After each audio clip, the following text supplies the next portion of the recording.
Hanya PAS saja dan Perikatan Nasional yang tidak pernah memerintah negeri Sabah maupun Malaysia dalam keadaan aman. 33 bulan yang selalu diwawakan adalah gagal, kerajaan gagal itu adalah kita berlaku ketidakstabilan politik.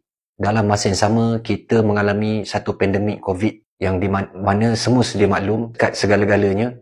Jadi adalah tidak adil dalam tempoh yang demikian untuk kita menghukum Perikatan Nasional ketika itu dalam memerintah halangan-halangan yang amat terbatas ketika itu. Dan juga PAS dan PN tidak pernah memerintah sekalipun negeri Sabah. Yang berlaku di Kelantan, kawan-kawan dekat Sabah, Kelantan bukanlah kubu kuat PAS pada asalnya. PAS mengambil alih pada tahun 1990 dan sejauh sebelum itu adalah kubu kuat Barisan Nasional. PAS bermula bukan daripada Kelantan, bermula daripada Perak dan Penang. Yang tidak tahu, seringkali dimainkan bahawasanya hanya di Kelantan, Terengganu saja PAS itu daripada asal. Padahal hakikatnya ianya adalah bermula daripada negeri yang lain. Berilah peluang untuk PAS PN memerintah negeri Sabah kali ini saja. Kita cuba, siapa tahu? Mana tahu yang terbaik seperti mana yang berlaku di negeri-negeri SG4, bagaimana mereka memerintah, kita cuba. Seperti mana yang kita tahu, ini adalah kes yang terbaru, yang paling besar. Inilah salah satu key point yang mengubah seluruh landscape politik Sabah. Saya yakin kerajaan Madani yang ada pada hari ini sangat risaukan akan ianya. Bagaimana sebuah kerajaan yang dikatakan hebat boleh menangani satu isu membabitkan seorang pelajar sekolah. Ambil isu ini sebagai rakyat Sabah dalam menilai di manakah tahap kerajaan Madani yang ada pada hari ini, sehinggakan isu ini tidak ada kesudahannya hingga ke negeri, malah negara, hatta tersebar di seluruh dunia. Betapa lemahnya kerajaan hari ini sehingga kita perlu menurunkan special force kita hanya untuk menyelesaikan masalah isu sekolah. Cuba kita lihat bagaimanakah jika mereka ini yang mengambil alih tampuk pemimpinan di saat pandemik COVID-19 melanda negara kita. Tepuk dada anda tanya diri anda sendiri. Saya ingin membawa rakan-rakan daripada Sabah khususnya untuk melihat kedudukan PAS yang tidak pernah menjadi kerajaan pusat selama ini. Mundur, PAS dilihat tidak pandai buat kerja. PAS dilihat negeri yang kotor, negeri yang airnya tercemar, selalu diulang kali. Sedangkan semenjak merdeka, PAS adalah pembangkang. Namun, harus diingat untuk rakan-rakan Sabah dan Sarawak adalah dua kunci untuk menjadikan ataupun PRN, mereka akan bekerjasama dengan parti yang memerintah. Bermakna selama ini 60 tahun Barisan Nasional dan UMNO lah. Jadi, siapakah yang mengkhianati kalian? Fikir-fikirkan, kerana PAS dengan PN sememangnya telah dihentam teruk semenjak daripada merdeka sehingga ke hari ini. Jadi, berilah peluang kepada PAS PN untuk buktikan. Adakah mereka betul-betul bekerja untuk rakyat? Jika tidak, mengapa ketinggalan yang teramat? Sedangkan mereka adalah gabungan dalam kerajaan. Bermakna tidak ada masalah peruntukan sepatutnya. Adakah wujud unsur-unsur mengkayakan diri sendiri demi kepentingan diri? Saya tidak menuduh. Mungkin tuan-tuan boleh jawab. Percayalah pada PAS PN. Kita cuba. Ini kali saja. Peruntukan yang tidak adil dan tidak sama rata. Jadi bagaimanakah penyelesaiannya? Sedangkan kalian adalah sentiasa bersama dengan kerajaan melaksanakan tuntutan-tuntutan Sabah ataupun Sarawak yang sekian lama tidak dipenuhi. Jadi salah siapa? Bagaimanakah perbincangan antara pemimpin itu?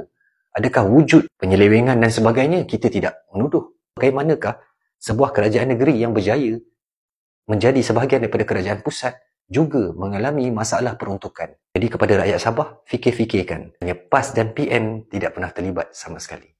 Saya yakin wujud penyalahgunaan kuasa, penyelewengan ataupun nepotisme boleh jadi lagi lebih berat pada itu. Dinasti yang memegang tampuk kekuasaan negeri tidak akan terlepas kepada mana-mana pihak. Saya risau berlaku penyelewengan di dalam sedar ataupun di dalam kita tidak sedar. Jadi untuk memecahkan tembok dan tradisi ini, kita cubalah beri peluang, kita reset balik negeri Sabah khususnya dan Malaysia. Kita nak reset semua sekali, kita nak buat balik benda baru, kita nak teruskan segala amalan-amalan politik wang, politik rasuah, politik lobby-melobi ini untuk kurang-kurangnya kita mengurangkan seminimum boleh. Jadi rakan-rakan di Sabah, baik Muslim ataupun non-Muslim, berilah peluang kepada PAS PN untuk memerintah negeri Sabah. Perjanjian MA 63 yang seringkali diwawakan Antara dua hala, Malaysia Timur dan Malaysia Barat ataupun Kerajaan Persekutuan, selalunya isu MA63 ni hanya dibincangkan di peringkat tertinggi ketika ingin menjadi kerajaan yang berlaku senyap-senyap antara kedua-dua pemimpin yang mana tidak didedahkan kepada umum, diliskan atau sebagainya. Jadi saya tengok isu MA63 ni lebih kepada isu politik yang mana untuk menarik hati ataupun untuk menagih simpati pada rakyat Sabah khususnya dengan permintaan-permintaan yang akan kita majukan ke kerajaan pusat dan akhirnya sehingga ke hari ini tidak dapat dipenuhi. Mungkin ada, tetapi perlukah kita tunggu 60 tahun secara logik? Tuan-tuan semua hebat-hebat. Kawan-kawan saya di negeri Sabah dan Sarawak, khususnya Sabah, hebat-hebat. Anda boleh berfikir, mustahil untuk kita tunggu selama ini. Adakah benar-benar diperjuangkan MA63 ataupun sekadar hanya menggunakan retorik politik demi mengekalkan tampuk kekuasaan di negeri Sabah? Fikir-fikirkan, hanya PAS dan PN tidak terlibat dalam hal ini. Kepada rakan-rakan non-Muslim, terutamanya di Sabah, Sabah memiliki budaya etnik yang cukup banyak. Yang kaum berbilang agama lebih banyak daripada Semenanjung. Saya nak fahamkan kepada sahabat-sahabat non-Muslim, juga Muslim yang di sana yang tidak faham akan PAS ni sebenarnya mungkin tidak cukup info terdedah kepada saluran-saluran berita yang telah dimanipulasi oleh kerajaan semenjak dahulu kala lagi. Suara PAS yang sebenar tidak pernah sampai ataupun mungkin sangat-sangat sikit untuk sampai ke negeri Sabah dan Sarawak. InsyaAllah jika non-Muslim berada bawah kepimpinan PAS, dia akan lebih seronok. Senang cerita, anda jadikanlah Kelantan, Terengganu, Kedah, Perlis itu contoh. Tanyalah mereka bagaimana mereka hidup di sana. Lihat, kaji dan tanyalah sendiri. Mereka yang bukan Islam, yang minoritinya, yang teramat minoriti yang berada di Kelantan. Daripada dulu sehingga ke hari ini. Dah siapa yang boleh petikaikan? Malah dunia pun akuinya, melainkan kerajaan pusat dan persekutuan yang cuba diamkan suara ini sehingga kan tidak didengari oleh sesiapa pun. Jadi kepada rakan-rakan non-Muslim, jangan takut kepada PAS. Kerana PAS bukan ekstremis. PAS sudah jauh ke depan, telah banyak profesional yang masuk, dan untuk pengetahuan kawan-kawan dekat Sabah Sarawak yang bukan Islam, PAS memiliki yang tinggi dalam Malaysia berbanding parti-parti lain ada pada hari ini. Ada dia seorang Islam ataupun bukan Islam, adakah dia Kristian dan sebagainya, saya tidak kisah itu semua yang datang daripada Sabah. Sekiranya kawan-kawan ingin melakukan perubahan yang betul-betul drastik, ini bukanlah perubahan material. Mustahil untuk kita baru ambil alih, kita boleh terus maju untuk memadam rekod 60 tahun yang ditinggalkan oleh mereka yang meninggalkan berbagai-bagai kotoran untuk kita jadikan 5 tahun itu tiba-tiba, itu adalah sangat mustahil.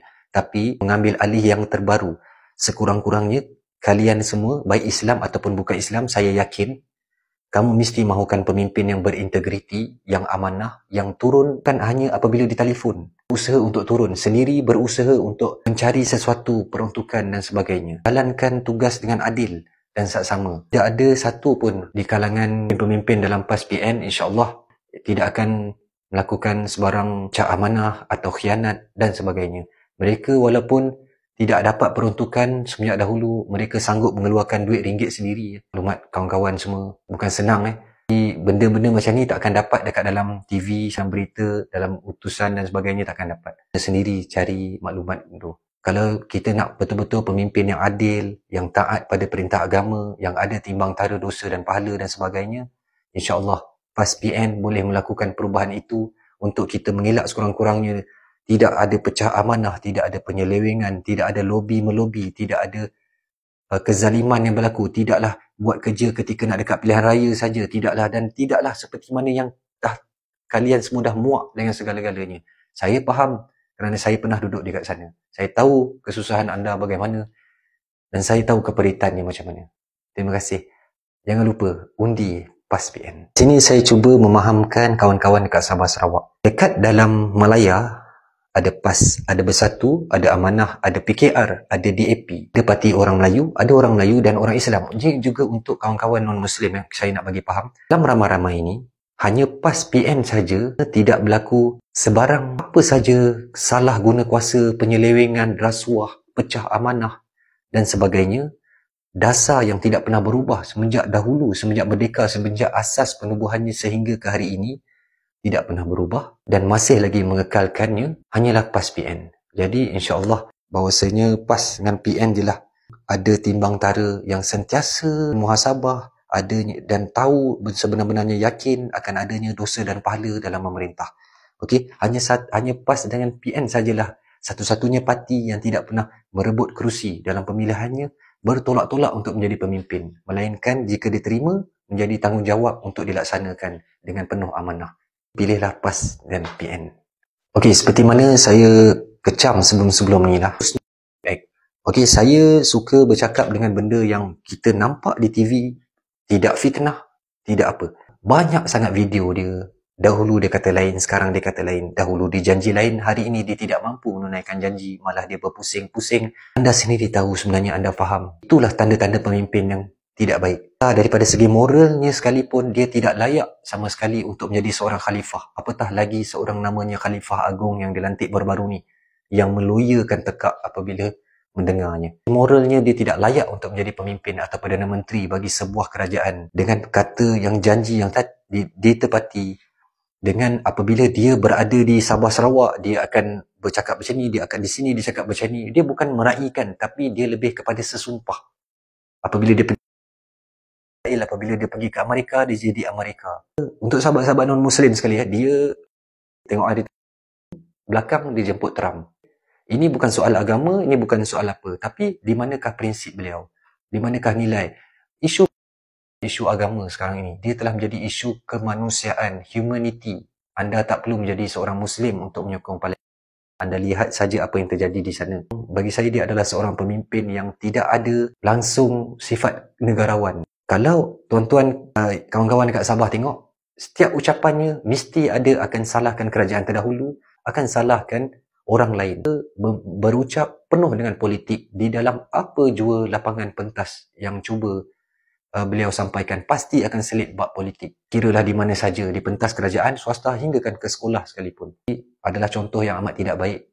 Seorang pemimpin yang sepatutnya menjadi negarawan, menjadi Perdana Menteri untuk semua, tapi saya lihat dia hanyalah seorang Perdana Menteri bagi Pakatan Harapan, khususnya PKR semata-mata. Itu saja pandangan daripada saya. Jadi pilihlah PAS PN kepada kawan-kawan di negeri Sabah.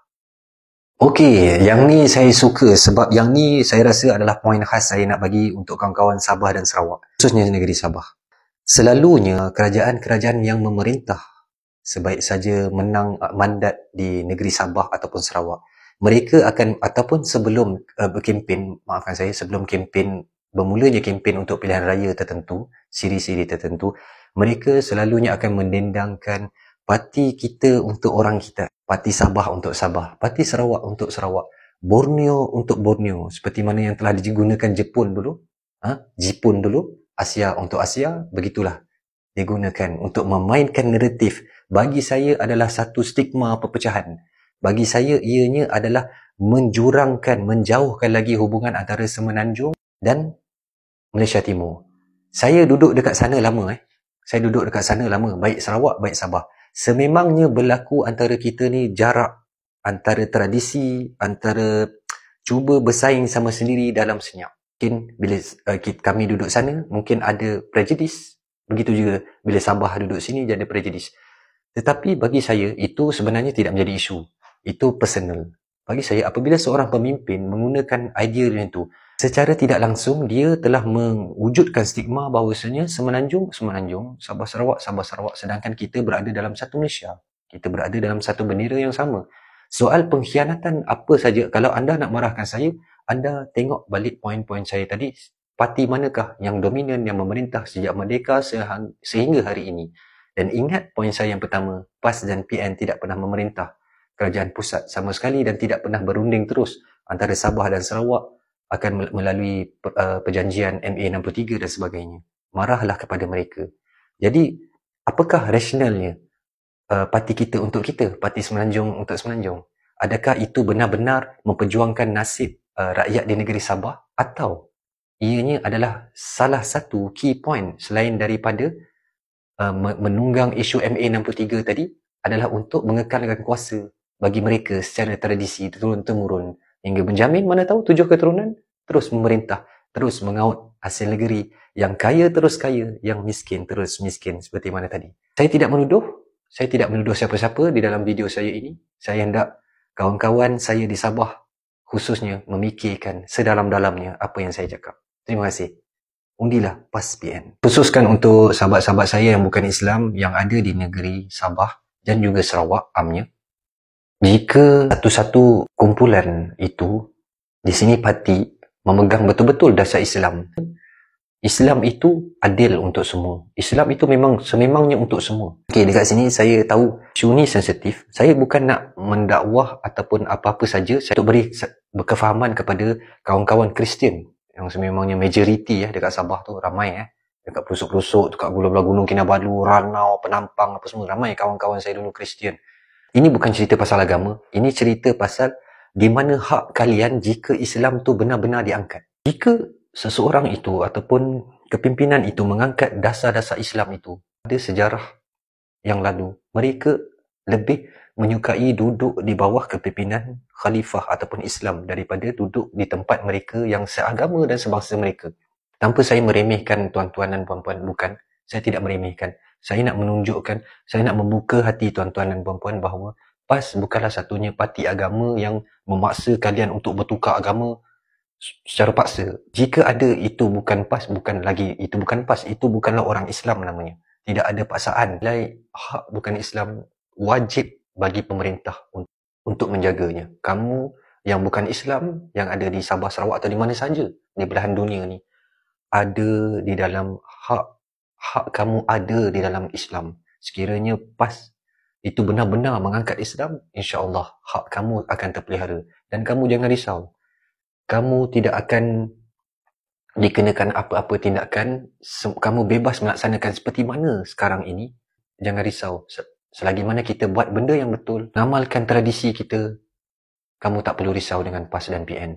Jika tidak percaya pada saya, tidak mengapa. Percayalah kepada kawan-kawan kamu yang seagama kamu, yang hidup harmoni, yang tidak pernah jemu duduk di sebelah Kelantan, Terengganu, Kedah yang dipandang miskin dan jumut itu. Sedangkan apabila weekend, apabila cuti panjang, negeri-negeri yang kononnya maju ini ke sana juga akhirnya. Kerana apa? Kerana segala-galanya murah. Itu cerita lain. Jadi, cubalah bagi peluang kepada PAS PN untuk memerintah negeri Sabah. Terima kasih. Kalau kawan-kawan dekat Sabah nak tahu, kan kutukan contohnya di negeri Kelantan khususnya. Saya yakin semua kamu orang semua sudah tahu. Contoh, dia kata air yang tidak ada rawat. Air yang tidak ada rawat. Sebenarnya itu adalah kerajaan persekutuan punya bidang kuasa dan tanggungjawab. Bukan kerajaan negeri. Sebegitu juga dengan lebuh raya yang tidak sampai pun dekat Kelantan. Padahal semua negeri sampai. Begitulah teruknya. Daripada kerajaan UMNO BN dulu yang memerintah. Tanpa memetik siapa-siapa nama, siapa yang menjalankan kerja, saya tak nak cerita. Saya nak bercerita tentang parti yang besar untuk tuan-tuan membuka hati, membuka fikiran, mengkaji sedalam-dalamnya ke manakah aku akan buang undi pada hari mengundi nanti. Cubalah beri peluang kepada Perikatan Nasional khususnya PAS PN untuk memerintah negeri kalian. Dalam kesempatan hikmah yang berlaku ke atas kes adik Zara Khairina, inilah turning point yang menyatu padukan antara kita yang semenjak sekian lama kita hidup dalam prejudis antara satu sama lain. Walaupun tidak secara rasmi, walaupun tidak berleluasa, tetapi jauh di hati kita ada rasa prasangka yang buruk antara satu sama lain. Jadi Allah hantar Zara untuk penyatuan kita semua.